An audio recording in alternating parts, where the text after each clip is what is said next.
Daisy, do you want to tell everybody about the beer we're about to try? Yeah, very eager, very eager. All right, Dad is going to tell it first, and then if you want at the end, you can come say bye.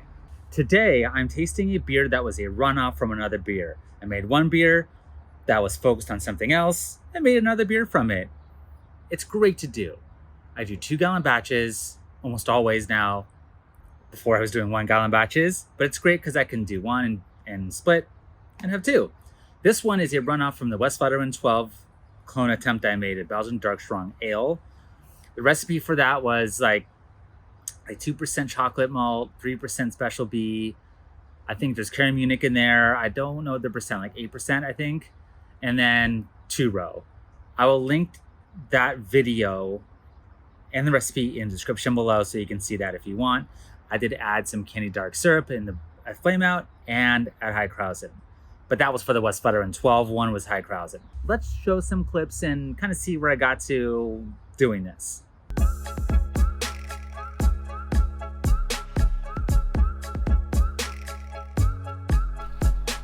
So this is maybe 3/4 of a gallon. I'm kind of eyeballing this. I'm gonna top off with distilled water. So to like there. And that should be good enough.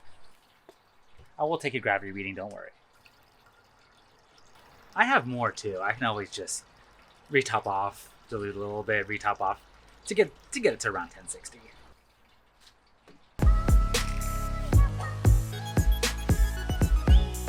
All right, I got 1058. So there's pretty great. I was going for around 1060.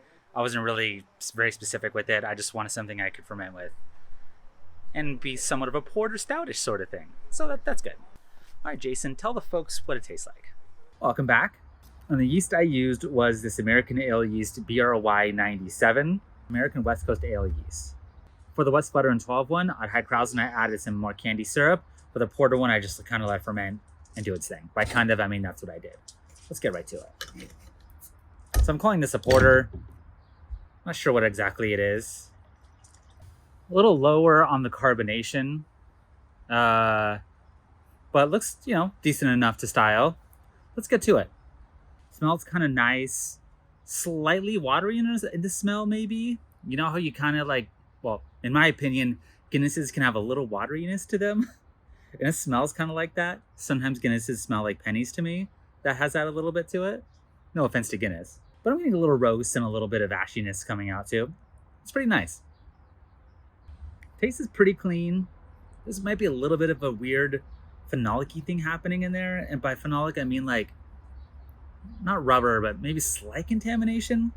It's very, very minor. Could also just be the way I diluted it down with the grain bill and all that. There's something a little weird there at the end though.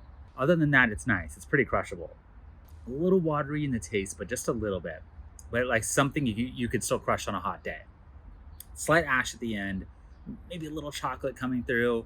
It's a pretty nice porter all around, even with that little thing at the end. Or maybe it's not even there. So there we go. I wanted to keep this short and sweet. I wanted to just show that you can make a beer from another beer, especially a completely different style. One's a Belgian Dark Strong Ale and one's a porter stout, interchangeable. Though I say porter stout because I could line up a bunch of porters and stouts, taste them all, and honestly probably wouldn't know the difference between any of them. That's neither here nor there.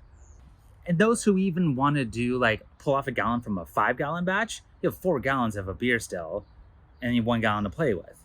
So I like to do a lot of this stuff. Sometimes I'll do it even with just like hoppy beer. I'll throw different hops in there, but I don't usually do drastic changes. Different yeast, different everything, different style. But I might play with stuff like this more often, do something kind of radical, or even just slightly different. It's fun. Maybe it's inspiring for you as well. Who knows?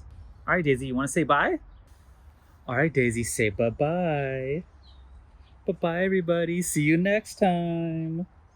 Oh, not quite yet. Not quite yet with that.